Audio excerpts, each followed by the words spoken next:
सुर और असुर हमेशा से इस धरती पर रहे और सबको रहना चाहिए। जोड़ने वाले लोग ये मानव परंपरा में है, तोड़ने वाले लोग दानव परंपरा में उनके अनुयायी हैं। तो दानवों ने हमेशा तोड़ा है, वे आज वही बात करते हैं। जो लोग भारत को डिस्कवरी ऑफ इंडिया से भारत को देखना चाहते हैं जी, जिनका नजरिया हुआ है जी, वे भारत को नहीं समझ पाएंगे, वे नहीं समझ पाएंगे। जो अपने को एक्सीडेंटल कहते हैं वे भारत को नहीं समझ पाएंगे। भारत को वही समझ पाएगा जो भारत की इस आध्यात्मिक परंपरा को,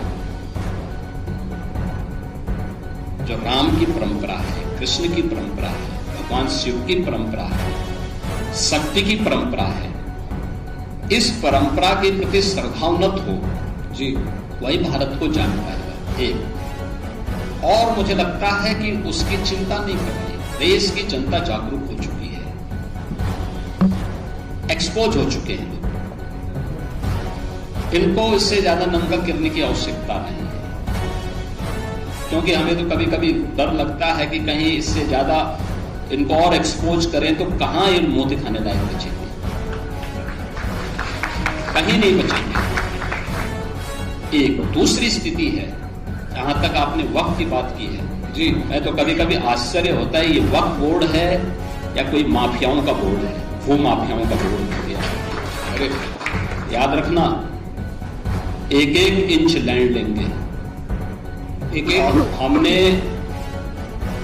उत्तर प्रदेश वक्फ अधिनियम में संशोधन किया है, पूरी 1369 फसली से लेकर के अब तक के एक एक राजस्व के अभिलेख की जांच करवा रहे हैं, और जिसको भी वक्फ के नाम पे कब्जा किया होगा उस एक एक इंच लैंड को लेकर के वापस करेंगे और गरीबों के मकान बनाएंगे, सार्वजनिक संस्थाएं, अस्पताल बनाएंगे, अच्छे शिक्षण संस्थान बनाएंगे।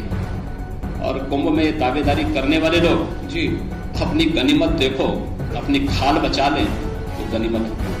वो कहते हैं कि वो कहते हैं, सवाल मेरा है, वो कहते हैं कि ये हमारी धार्मिक अधिकार, हमारा धार्मिक अधिकार, हमारी धार्मिक अधिकार हमसे कैसे खींची जा सकती। जब इनका बीज नहीं फूटा था हमारे कुंभ की परंपरा उससे पहले से।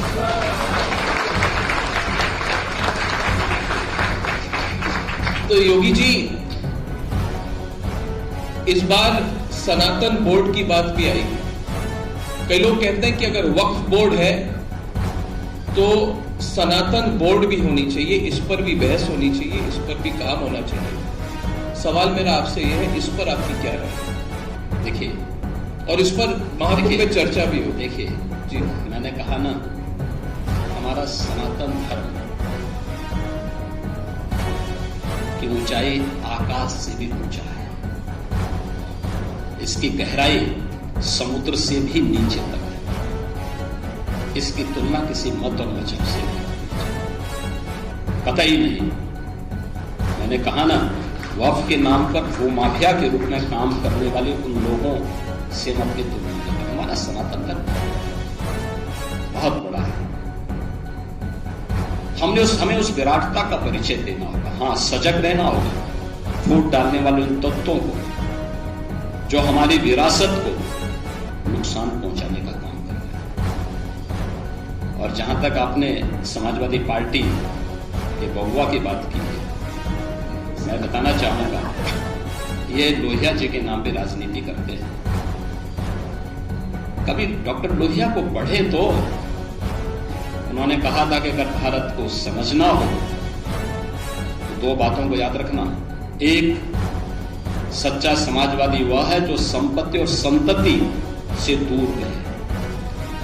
इनका उदाहरण आप देख सकते हैं। और दूसरा, उन्होंने कहा भारत को अगर समझना हो तो राम, कृष्ण और शंकर, इन तीनों को पढ़ो, तीनों का अनुसरण करो। भगवान राम उत्तर से दक्षिण, भगवान श्री कृष्ण पूरब से पश्चिम को जोड़ने वाले, और द्वादश ज्योतिर्लिंग के माध्यम से संपूर्ण भारत को जोड़ने वाले ये तीन आराध्य देव जिस परंपरा में हो उसको कोई बाल बांका नहीं कर सकता। ये डॉक्टर लोहिया की बात है।